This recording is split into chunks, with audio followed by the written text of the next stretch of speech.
L'élection présidentielle de 2010 en Côte d'Ivoire devait marquer un tournant décisif vers la stabilité, après plus de 10 ans de tensions politiques et militaires. Le pays, divisé en deux depuis la tentative de coup d'État de 2002, était en attente de ce scrutin pour tourner la page de cette période trouble. Laurent Gbagbo, le président sortant, et Alassane Ouattara, figure de l'opposition, se sont affrontés dans une élection hautement surveillée, tant par les observateurs nationaux qu'internationaux. Mais au lieu de résoudre la crise, les résultats ont plongé le pays dans le chaos, divisant les institutions et provoquant une guerre civile qui a duré plusieurs mois. Les tensions ont atteint leur apogée lorsque la communauté internationale, dont la France, a reconnu Alassane Ouattara comme le vainqueur légitime du scrutin. Cependant, Laurent Gbagbo a refusé de céder le pouvoir, revendiquant lui aussi la victoire, avec le soutien du Conseil constitutionnel ivoirien. Cette dualité a mené à une impasse politique, qui a dégénéré en violence généralisée, opposant les forces loyales à Gbagbo et les partisans d'Ouattara. En avril 2011, sous l'impulsion de l'ONU et de la France, via l'opération militaire Licorne, Laurent Gbagbo a été arrêté à Abidjan, mettant fin au conflit. La victoire d'Alassane Ouattara a été saluée comme une restauration de la démocratie, mais pour de nombreux experts, cet événement symbolise une trahison orchestrée par des puissances étrangères. C'est dans ce contexte que, des années plus tard, Robert Bourgi, un acteur majeur des relations secrètes entre la France et l'Afrique, a fait des révélations qui viennent bouleverser la version officielle de l'histoire. Lors d'une récente interview chez France 24, Bourgi a affirmé que Laurent Gbagbo était le véritable vainqueur des élections de 2010 et que des manœuvres diplomatiques et militaires auraient été orchestrées pour installer Ouattara au pouvoir, au mépris de la volonté populaire. Ces révélations surviennent à un moment critique. La Côte d'Ivoire se prépare à de nouvelles élections en 2025, et les blessures de la crise post-électorale de 2010 à 2011 sont encore vives. Pour les partisans de Gbagbo, les propos de Bourgi semblent confirmer ce qu'ils ont toujours soutenu, à savoir que leur candidat a été injustement écarté du pouvoir. Mais pourquoi Bourgi fait-il ces révélations maintenant? Que cherche-t-il à prouver ou à obtenir? Et quelles en seront les répercussions sur la scène politique ivoirienne? Dans cette vidéo, nous allons explorer les dessous de cette crise, le rôle de la France et l'ONU, ainsi que les implications des révélations de Bourgi à l'approche des élections. Restez avec nous pour comprendre comment ces événements ont façonné l'histoire contemporaine de la Côte d'Ivoire et continuent d'influencer son avenir politique. C'est parti! Contexte historique des relations franco-ivoiriennes. Les relations entre la Côte d'Ivoire et la France s'enracinent dans l'histoire coloniale, lorsque la Côte d'Ivoire devient officiellement une colonie française en 1893. À partir de ce moment, la France exerce un contrôle total sur le territoire ivoirien, imposant son modèle économique et politique. L'administration coloniale exploite les richesses naturelles du pays, notamment le cacao et le café, tout en soumettant les populations locales à une forte domination. En 1960, la Côte d'Ivoire obtient son indépendance sous la direction de Félix Houphouët-Boigny, premier président du pays et grand artisan de la coopération avec la France. Cependant, bien que la Côte d'Ivoire soit devenue indépendante, les liens avec l'ancienne métropole restent très étroits. Ce que certains appellent le néocolonialisme prend alors forme à travers un système informel de relations entre la France et ses anciennes colonies africaines, connu sous le nom de France-Afrique. La Côte d'Ivoire devient un pays clé dans ce réseau, grâce à son rôle central en Afrique de l'Ouest et à la stabilité de son régime sous Houphouët-Boigny. Ce dernier privilégie des relations cordiales avec la France, en maintenant un modèle économique où les entreprises françaises contrôlent une large partie de l'économie ivoirienne. En échange, la France assure une protection militaire et un soutien politique à son allié. Cette relation se matérialise par des accords de défense et une coopération étroite dans plusieurs secteurs stratégiques, dont les infrastructures et l'agriculture. Après la mort d'Houphouët-Boigny en 1993, la France-Afrique reste un pilier des relations franco-ivoiriennes, mais de nouveaux acteurs apparaissent. Des présidents comme Henri Konan Bédié et Laurent Gbagbo héritent de cette relation complexe, tout en tentant de réaffirmer l'indépendance politique du pays. Toutefois, le lien avec la France demeure puissant. Robert Bourgi, personnage clé de cette période, agit souvent en coulisses pour maintenir ces relations, en facilitant les contacts entre les dirigeants français et africains. Le début des années 2000 marque une nouvelle ère de tension entre la Côte d'Ivoire et la France. La tentative de coup d'État de 2002, menée par des rebelles venus du nord du pays, divise la Côte d'Ivoire en deux. Le nord, majoritairement musulman et pro-Ouattara, et le sud, fidèle à Gbagbo. Dans ce contexte, la France intervient militairement avec l'opération Licorne, officiellement pour protéger ses ressortissants et restaurer l'ordre. Cette intervention est perçue par beaucoup comme une ingérence, ravivant les critiques contre le rôle de la France en Afrique. Au fil des années, les intérêts économiques français en Côte d'Ivoire, notamment dans le secteur du cacao, de l'énergie et des télécommunications, continuent de renforcer cette relation ambiguë. Même après la chute de Gbagbo en 2011, la France conserve une influence majeure sur les affaires politiques et économiques du pays. Aujourd'hui, Alors que Robert Bourgi fait ses révélations sur la crise post-électorale de 2010, ses relations franco-ivoiriennes sont plus que jamais remises en question. Le soutien affiché par la France à Alassane Ouattara lors de cette crise, et l'intervention militaire qui a conduit à l'arrestation de Gbagbo, soulèvent des interrogations sur la souveraineté réelle de la Côte d'Ivoire et le rôle des puissances étrangères dans ses affaires internes. Je mentionne que la crise politique en Côte d'Ivoire ne commence pas avec les élections de 2010, mais trouve ses racines bien plus tôt, en 1999. C'est cette année-là qu'un coup d'État militaire renverse le président Henri Konan Bédié. Ce coup d'État, dirigé par le général Robert Guéhi, marque la première rupture institutionnelle majeure depuis l'indépendance de la Côte d'Ivoire. L'instabilité qui avait commencé à se faire sentir sous le régime de Bédié trouve en grande partie ses racines dans la politique controversée de l'ivoirité. Introduite par Bédié dans les années 1990, cette doctrine avait pour but de définir qui étaient les vrais Ivoiriens, en fonction de critères ethniques et de filiation, créant ainsi une hiérarchie des identités nationales. Cette idéologie a non seulement exacerbé les divisions ethniques et régionales, mais elle a également eu des répercussions directes sur la scène politique. Alassane Ouattara, un politicien originaire du nord du pays, en a été l'une des principales victimes. Accusé de ne pas être vraiment ivoirien en raison de ses origines familiales supposément burkinabées, il a été disqualifié des élections présidentielles de 1995 et 2000. Dans ces deux scrutins, la question de sa nationalité a été utilisée comme prétexte pour l'exclure du processus électoral, sous l'argument qu'il ne remplissait pas les conditions de citoyenneté nécessaires pour briguer la présidence. Cette exclusion d'Alassane Ouattara a été un élément clé de la fracture politique ivoirienne, notamment en renforçant le ressentiment des populations du Nord, majoritairement musulmanes, qui se sont senties marginalisées et discriminées par cette politique d'ivoirité. Ces tensions ont contribué à polariser davantage le pays, créant un climat favorable à l'émergence de la rébellion armée qui, en 2002 suite à une tentative de coup d'État qui divise la Côte d'Ivoire en deux zones distinctes. Le Nord, sous le contrôle des forces nouvelles de Guillaume Soro, et le Sud, contrôlé par le gouvernement de Laurent Gbagbo. Cette rébellion, alimentée par des revendications politiques, économiques et ethniques, a pour but de renverser Gbagbo, dont les partisans dominent les institutions du pays. Le Nord, principalement musulman et économiquement marginalisé, reproche au gouvernement central une exclusion systématique des postes de pouvoir. À l'inverse, le Sud, majoritairement chrétien, où se trouvent les institutions économiques et politiques, voit la rébellion comme une tentative d'usurpation du pouvoir par une minorité appuyée par des forces extérieures, notamment le Burkina Faso. Le coup d'État manqué se transforme en une guerre civile larvée qui va durer plusieurs années.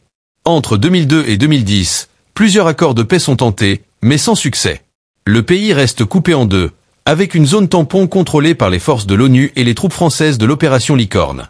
Guillaume Soro, chef des forces nouvelles, devient une figure centrale dans cette crise.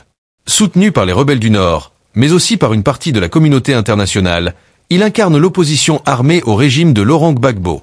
Les accords de Lina Marcoussis en 2003, puis ceux de Ouagadougou en 2007, tentent de réconcilier les deux camps. Ces accords prévoient notamment l'organisation d'une élection présidentielle pour établir l'unité nationale et tourner la page de cette crise politico-militaire. Cependant, la méfiance entre les deux parties persiste et l'élection est sans cesse reportée, exacerbant les tensions. La rébellion des forces nouvelles, soutenue en sous-main par plusieurs pays de la région, dont le Burkina Faso, et en partie par la France, continue de renforcer sa position dans le nord du pays. Pendant ce temps, Laurent Gbagbo tente de consolider son pouvoir au sud, en s'appuyant sur des forces fidèles, dont l'armée ivoirienne et la milice des jeunes patriotes, dirigée par Charles Blé Goudé. Cette milice joue un rôle clé en assurant la sécurité des institutions dans le sud et en instaurant un climat de résistance face aux tentatives de la rébellion de s'étendre. En 2010, après des années de blocage, l'élection présidentielle est enfin organisée sous haute surveillance internationale. Ce scrutin devait permettre de réconcilier le pays et de sceller un nouvel accord politique entre le Nord et le Sud. Mais au lieu de résoudre la crise, il en devient l'élément déclencheur. Alassane Ouattara, soutenu par la rébellion du Nord, s'oppose à Laurent Gbagbo, dont les partisans dominent toujours les institutions politiques et militaires du Sud. À la suite de cette élection, la Commission électorale indépendante, CEI, proclame initialement Ouattara vainqueur avec 54% des voix. Cependant, le Conseil constitutionnel, constatant des irrégularités massives dans les fiefs de Ouattara au nord, invalide ces résultats. Le Conseil constitutionnel proclame alors la victoire légitime de Laurent Gbagbo avec plus de 51% des voix, consolidant ainsi son statut de président élu. Malgré cette décision, Ouattara refuse d'accepter le verdict et revendique également la victoire, conduisant à une impasse politique. Les deux candidats organisent chacun une cérémonie d'investiture, provoquant une double présidence qui plonge le pays dans le chaos. Cette élection, loin d'apporter une solution à la crise, en devient l'apogée. Des violences éclatent dans tout le pays, notamment à Abidjan, où les forces fidèles à Gbagbo affrontent les rebelles du Nord et les partisans d'Ouattara. La situation dégénère rapidement en une guerre civile ouverte, avec des milliers de victimes civiles. Les tentatives de médiation de l'ONU et de la CEDEAO échouent à rétablir l'ordre. Dans ce contexte de guerre ouverte, Robert Bourgi révèle qu'en coulisses, des tractations diplomatiques ont été menées pour tenter de persuader Gbagbo de céder le pouvoir pacifiquement. Selon Bourgi, des propositions incluant un exil doré pour Gbagbo sont faites, mais ce dernier les refuse catégoriquement, préférant se battre jusqu'au bout. Cette déclaration déclenche une guerre des légitimités. D'un côté, Laurent Gbagbo se positionne comme le président légal, défendant la souveraineté nationale face à ce qu'il considère comme une ingérence étrangère, notamment de la France et de l'ONU. De l'autre, Alassane Ouattara est reconnu par la quasi-totalité de la communauté internationale, dont l'Union africaine, EA, la Communauté économique des États de l'Afrique de l'Ouest, CEDEAO, l'ONU et les pays occidentaux. L'ambassadeur de France en Côte d'Ivoire déclare, même à cette époque, que la France ne reconnaît plus Gbagbo comme président légitime. Le pays plonge rapidement dans une violence extrême. Les forces armées loyales à Gbagbo, principalement concentrées dans le sud et à Abidjan, se heurtent aux forces républicaines de Côte d'Ivoire, FRCI, créées par Ouattara, et composées en grande partie d'anciens rebelles du Nord. À Abidjan, la situation est explosive, avec des quartiers entiers contrôlés par l'un ou l'autre camp, et des civils pris en étau entre les deux factions. Les Jeunes Patriotes, une milice pro-Gbagbo dirigée par Charles Blé Goudé, intensifient les attaques contre les partisans de Ouattara, aggravant le conflit. En parallèle, Guillaume Soro, Premier ministre de Ouattara et ancien chef des rebelles, coordonne une offensive militaire pour prendre le contrôle de la capitale économique du pays. En mars 2011, les forces républicaines entament leur marche vers Abidjan, prenant plusieurs villes importantes sur leur passage, notamment Yamoussoukro et San Pedro. L'armée pro-Gbagbo, qui comptait auparavant 60 000 hommes, voit ses effectifs réduits à environ 1000 soldats encore fidèles autour d'Abidjan, ce qui précipite l'affaiblissement du pouvoir de Gbagbo. Face à cette escalade de violence, la communauté internationale s'implique directement. L'ONU, avec sa mission ONUCI, et la France, à travers la force Licorne, engagent des actions militaires pour protéger les civils et soutenir Ouattara. Des sanctions économiques sont également imposées au camp Gbagbo, notamment un embargo sur le cacao, une ressource vitale pour l'économie ivoirienne. Ces mesures affaiblissent encore davantage le régime de Gbagbo. Les événements prennent un tournant décisif en avril 2011, lorsque l'ONU et les troupes françaises bombardent les positions tenues par Gbagbo à Abidjan, notamment la résidence présidentielle. L'opération militaire qui s'ensuit, menée par les forces d'Alassane Ouattara avec un soutien crucial de la force Licorne, aboutit à l'arrestation de Laurent Gbagbo le 11 avril 2011. Ce dernier est capturé dans sa résidence à Cocody, aux côtés de sa femme Simone Gbagbo. Il est ensuite remis aux autorités pro-Ouattara et conduit à l'Hôtel du Golfe, quartier général d'Alassane Ouattara. Cet événement marque la fin officielle de la crise post-électorale, mais laisse un pays profondément divisé. Alassane Ouattara est proclamé président par le Conseil constitutionnel le 6 mai 2011, mais la légitimité de son élection est toujours contestée par de nombreux Ivoiriens, notamment les partisans de Gbagbo. Le conflit a fait plus de 3000 morts et des milliers de personnes déplacées. La chute de Gbagbo soulève également des questions sur le rôle des puissances étrangères, en particulier la France et l'ONU. Pour de nombreux observateurs, cette intervention est perçue comme une ingérence qui a influencé le cours des événements politiques en Côte d'Ivoire, au détriment de la souveraineté du pays. C'est dans ce contexte que les révélations de Robert Bourgi sur les coulisses de cette crise prennent toute leur importance. L'intervention militaire de la France et de l'ONU lors de la crise post-électorale en Côte d'Ivoire a été un tournant décisif dans le conflit. Pour beaucoup, cette intervention a permis de mettre fin à des mois de violence. Mais pour d'autres, elle symbolise une ingérence étrangère dans les affaires internes du pays, notamment dans le camp des partisans de Laurent Gbagbo. Alors que le pays était au bord de la guerre civile, la France et l'ONU ont joué un rôle clé dans la défaite de Gbagbo, provoquant des interrogations sur leur véritable motivation. Dès le début de la crise post-électorale, les forces de l'opération des Nations Unies en Côte d'Ivoire, ONUCI, sont déployées pour tenter de maintenir la paix et protéger les civils. Créée en 2004, l'ONUCI a pour mission d'assurer la sécurité en Côte d'Ivoire après le coup d'État manqué de 2002. Cependant, son rôle devient encore plus crucial avec l'escalade des violences après l'élection de 2010. Les forces de l'ONUCI, composées de casques bleus, mènent plusieurs actions pour tenter de contenir les violences et empêcher les attaques contre les populations civiles, notamment dans les zones contrôlées par les pro-Ouattara au nord. En parallèle, la France, avec son contingent militaire de la force Licorne, est présente en Côte d'Ivoire depuis plusieurs années, dans le cadre d'accords bilatéraux de défense. Officiellement, la force Licorne a pour mission de protéger les ressortissants français et de soutenir l'ONU dans ses opérations de maintien de la paix. Toutefois, son rôle devient de plus en plus controversé à mesure que le conflit s'intensifie, surtout lorsque les forces françaises se retrouvent à intervenir directement dans les combats. Au début de l'année 2011, la situation à Abidjan devient incontrôlable. Laurent Gbagbo, retranché dans la résidence présidentielle à Cocody, refuse toujours de céder le pouvoir, tandis que les forces pro-Ouattara, appuyées par la communauté internationale, gagnent du terrain. C'est à ce moment-là que l'ONU et la France décident d'intervenir de manière plus directe. Le 4 avril 2011, les forces de l'ONU et la force Licorne lancent des bombardements sur les positions stratégiques tenues par les partisans de Gbagbo, notamment la résidence présidentielle et des bases militaires fidèles au président sortant. Cette offensive est justifiée par l'ONU sous le prétexte de la protection des civils, en vertu de la résolution 1975 du Conseil de sécurité, qui autorise l'usage de la force pour neutraliser les armes lourdes utilisées par les troupes de Gbagbo contre les populations civiles. Cependant, cette intervention militaire est perçue différemment par les partisans de Gbagbo et une partie de l'opinion publique ivoirienne. Selon eux, il s'agit d'une ingérence étrangère visant à imposer Alassane Ouattara, considéré comme plus favorable aux intérêts français et occidentaux. L'attaque contre la résidence de Gbagbo est décisive. Après plusieurs jours d'intenses combats, les troupes fidèles à Gbagbo, lourdement affaiblies par les bombardements de l'ONU et de la France, finissent par céder. Le 11 avril 2011, Laurent Gbagbo est finalement capturé avec son épouse Simone Gbagbo. Ils sont arrêtés par les forces pro-Ouattara, mais selon certains témoignages, dont celui de Robert Bourgi, les forces spéciales françaises auraient joué un rôle direct dans cette arrestation, une affirmation démentie à plusieurs reprises par le gouvernement français. Le porte-parole de l'armée française, Thierry Burkhardt, déclare à l'époque que les soldats de la force Licorne se sont limités à assurer la sécurité autour de la résidence présidentielle, sans y pénétrer, et qu'ils n'ont joué aucun rôle dans l'arrestation de Gbagbo. Cependant, pour de nombreux partisans de Gbagbo, cette version est difficile à croire. Ils estiment que l'intervention française a été décisive dans la chute de Gbagbo et que la France a clairement pris parti pour Alassane Ouattara. En plus de l'intervention militaire, des mesures économiques, comme l'embargo sur le cacao, ont été imposées au régime de Gbagbo, contribuant à son affaiblissement. Sur le terrain, les 5000 hommes des forces républicaines de Côte d'Ivoire, FRCI, dirigés par Guillaume Soro, ont reçu un soutien logistique important de la part de la France et de l'ONU, ce qui leur a permis de prendre le contrôle d'Abidjan, quartier après quartier, jusqu'à la capture de Gbagbo. L'intervention française et de l'ONU en Côte d'Ivoire reste un sujet sensible, notamment chez les partisans de Gbagbo, qui voient dans cet acte une confirmation que la France continue d'exercer une influence néocoloniale sur le pays. Pour eux, cette intervention n'a pas été motivée par la protection des civils ou la défense de la démocratie, mais par des intérêts géopolitiques et économiques. Ces critiques sont renforcées par les révélations de Robert Bourgi, qui laisse entendre que des décisions cruciales ont été prises à Paris pour faciliter l'ascension de Ouattara au pouvoir.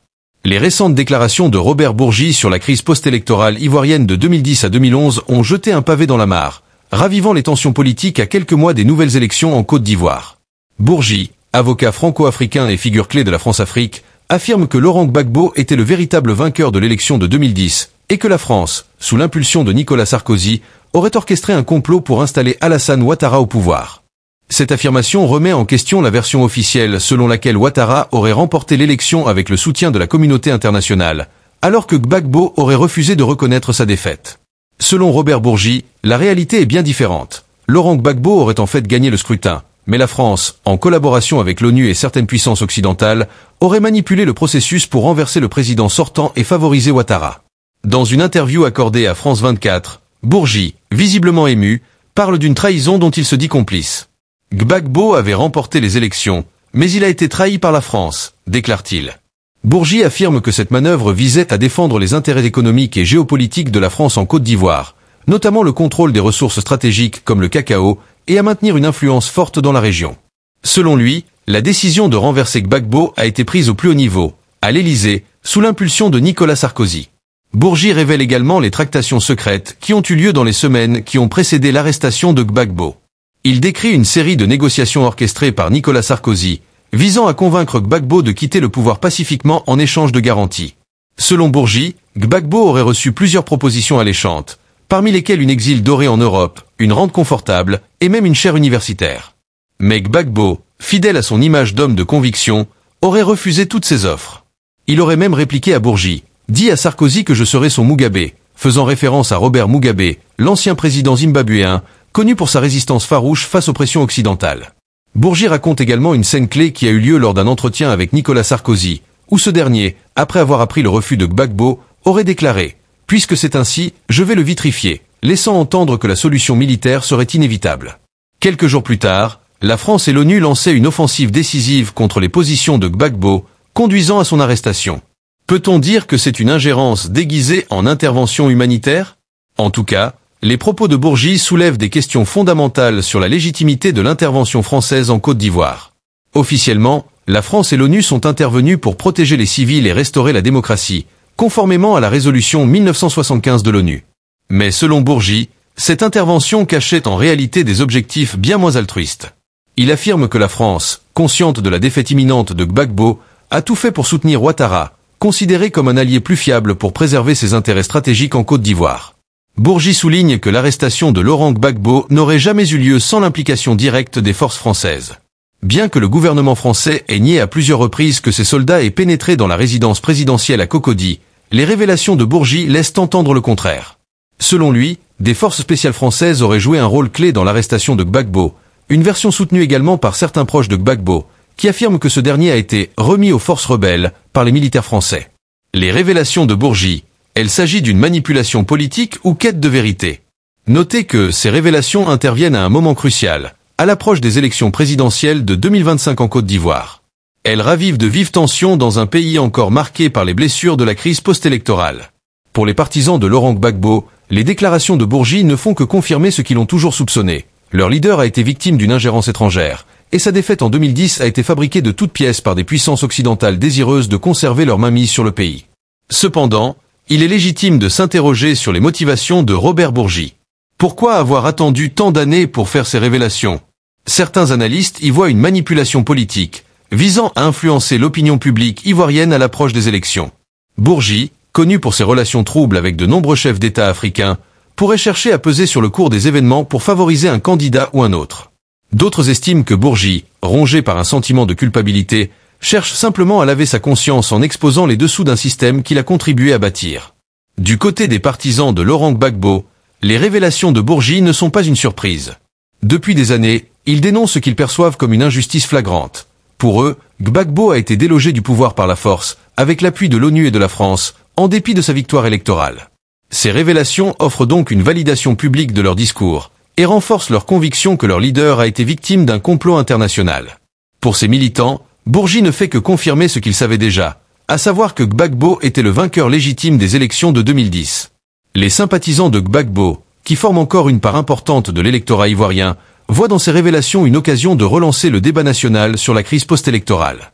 Ils estiment que la vérité sur les événements de 2010 n'a jamais été complètement révélée, et que Bourgi, par ses déclarations, offre un point de départ pour une réévaluation de l'histoire récente de la Côte d'Ivoire. Du côté du gouvernement actuel, ces révélations sont perçues comme une tentative de déstabilisation à un moment où la Côte d'Ivoire s'apprête à entrer dans une nouvelle période électorale. Les partisans d'Alassane Ouattara rejettent les affirmations de Bourgi, insistant sur le fait que l'élection de 2010 a été validée par la communauté internationale et que Ouattara a été reconnu comme le président légitime par la Commission électorale indépendante, CEI, et l'ONU. Selon eux, Bourgi cherche à semer le trouble et à raviver des tensions ethniques et politiques qui pourraient menacer la stabilité du pays. Le gouvernement Ouattara redoute que ces déclarations ne fournissent des arguments aux opposants politiques, et notamment au camp de Gbagbo, pour remobiliser leurs partisans et déstabiliser le processus électoral de 2024. Il est à craindre que ces révélations alimentent un discours de défiance vis-à-vis des institutions nationales et internationales, mettant en danger la légitimité des futures élections. Au-delà des divisions politiques, la question de la sincérité des déclarations de Bourgi reste en suspens. Certains analystes politiques s'interrogent sur les motivations réelles de cet avocat habitué des coulisses du pouvoir. Pourquoi avoir attendu près de 10 ans pour faire ces révélations? Est-il guidé par un agenda politique caché visant à influencer l'opinion publique ivoirienne à l'approche des élections? Ou s'agit-il pour Bourgi de laver sa conscience après avoir joué un rôle dans cette crise aux conséquences tragiques? Quelles que soient ses motivations, les propos de Bourgi ont déjà réanimé des débats houleux en Côte d'Ivoire et au sein de la diaspora. Les tensions politiques, qui semblaient s'être apaisées après des années de réconciliation nationale, pourraient être ravivées, augmentant le risque de troubles à l'approche des élections. Si le discours de Bourgi est repris par des acteurs politiques influents, il pourrait polariser encore davantage l'électorat ivoirien, et menacer la stabilité que le pays a mis des années à reconstruire. Ces révélations posent un défi pour la Côte d'Ivoire. Comment aborder cette nouvelle version des événements sans raviver les plaies de la guerre civile? Il est impératif que le pays engage un dialogue national inclusif pour éviter que cette nouvelle controverse ne polarise davantage la société. Pour certains, les déclarations de Bourgi pourraient ouvrir la voie à un débat plus large sur la nécessité d'une réévaluation de l'histoire récente, dans un cadre de vérité et réconciliation, indispensable pour tourner définitivement la page de la crise de 2010 à 2011.